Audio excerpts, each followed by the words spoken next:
friends, welcome to Pandiyanar சமையல். இன்னைக்கு நம்ம பார்க்க போற ரெசிபி என்னன்னு பாத்தீங்கன்னா ஒரு சூப்பரான ஈவினிங் ஸ்நாக் தாங்க பார்க்க போறோம். டீ போடுற டயத்துல எவ்வளவு சூப்பரா இந்த ஸ்நாக்கை பண்ண போறோம்ங்கறத பார்க்க போறோம்.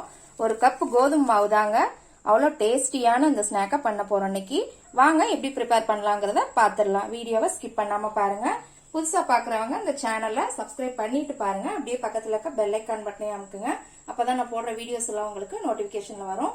பாண்டியனார் சமையல் சேனலுக்கு இப்போ வரைக்கும் ஆதரவு கொடுத்துட்டு இருக்க எல்லாருக்குமே ரொம்ப ரொம்ப நன்றிங்க. மேலும் மேலும் உங்க ஆதரவை எப்பயும் கொடுத்துட்டே இருங்க. இப்போ வாங்க எப்படி ப்ரிப்பேர் பண்ணலாங்கிறத பாத்துடலாம். இப்போ ஒரு பவுல் எடுத்துக்கோங்க. அதுல ஒரு கப் கோதுமை மாவு எடுத்துக்கோங்க. ஒரு பெரிய வெங்காயம் பொடியா நறுக்கி போட்டுக்கோங்க. ஒரு துண்டு இஞ்சியை துருவி போட்டுக்கிறேங்க. நீங்க பொடியா நறுக்கி போடனாலும் போட்டுக்கோங்க. 2 பச்சை மிளகாய் பொடியா நறுக்கி போட்டுக்கோங்க. அதே மாதிரி கொஞ்சம் கருவேப்பிலை, மல்லி இலை எல்லாத்தையும் பொடியா நறுக்கி போட்டுக்கோங்க. இதோட 1/2 டீஸ்பூன் சோம்பு, 1/4 டீஸ்பூன் சீரகம், தேவையான அளவு உப்பு, ஒரு பிஞ்ச் அளவு பேக்கிங் சோடா. இது ஆப்ஷன் தாங்க. உங்களுக்கு வேணும்னா சோடா உப்பு போட்டுக்கோங்க, இல்லைன்னா அவாய்ட் பண்ணிக்கலாம். இதோட ஸ்பெஷலா நம்ம என்ன சேர்க்க போறோம் அப்படின்னா இட்லி மாவு தாங்க. இது நல்லா சாஃப்டாவும் இருக்கும், நல்லா மொறு மொறுன்னு வரும். நம்ம எந்த கப்புக்கு கோதுமை மாவு எடுத்தோமோ அந்த கப்புக்கு 1/2 கப்பு இட்லி மாவு எடுத்துக்கோங்க. இப்போ இதை எல்லாத்தையும் நல்லா மிக்ஸ் பண்ணிக்கலாம். பாருங்க, நல்லா மிக்ஸ் பண்ணியாச்சு. இப்போ கொஞ்சம் கொஞ்சமா தண்ணி சேர்த்துக்கலாம். இட்லி மாவுல அரிசி உளுந்து இருக்கிறதுனால நல்ல மொறுமொறுப்பாகவும் இருக்குங்க, சாஃப்டாகவும் இருக்கும். அதுக்காக தான் நம்ம இதை சேர்த்துருக்குறோம். நீங்க ஒரு டைம் இதை ட்ரை பண்ணி பாருங்க, கண்டிப்பா ரொம்ப பிடிக்கும். ஒரு டீ போடுற டயத்துல இந்த ஸ்நாக்ஸை ரெடி பண்ணிடலாங்க.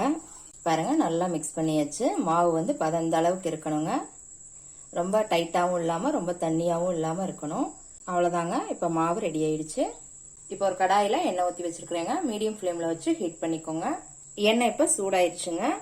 இப்ப நம்ம மிக்ஸ் பண்ணி வச்ச மாவை இந்த மாதிரி கையில கொஞ்சம் கொஞ்சமா எடுத்து போட்டுக்கோங்க.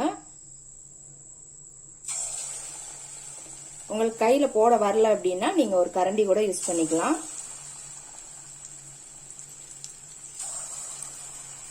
ஒரு 10 செகண்ட் அப்படியே விட்டுருங்க. அதுக்கப்புறம் நம்ம பரட்டிக்கலாம்.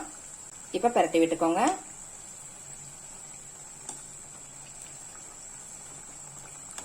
கேஸை மீடியம் ஃப்ளேம் மட்டும் வச்சுக்கோங்க. ஹை ஃப்ளேம்ல வச்சீங்க அப்படின்னா உங்களுக்கு டக்குன்னு கருகீரும், உள்ள வேகாம போயிடும். இப்போ இந்த பக்கமும் பரட்டி விட்டுக்கலாம். இதே மாதிரி ஒரு 2ல இருந்து 3 டைம் பரட்டி விட்டே இருங்க.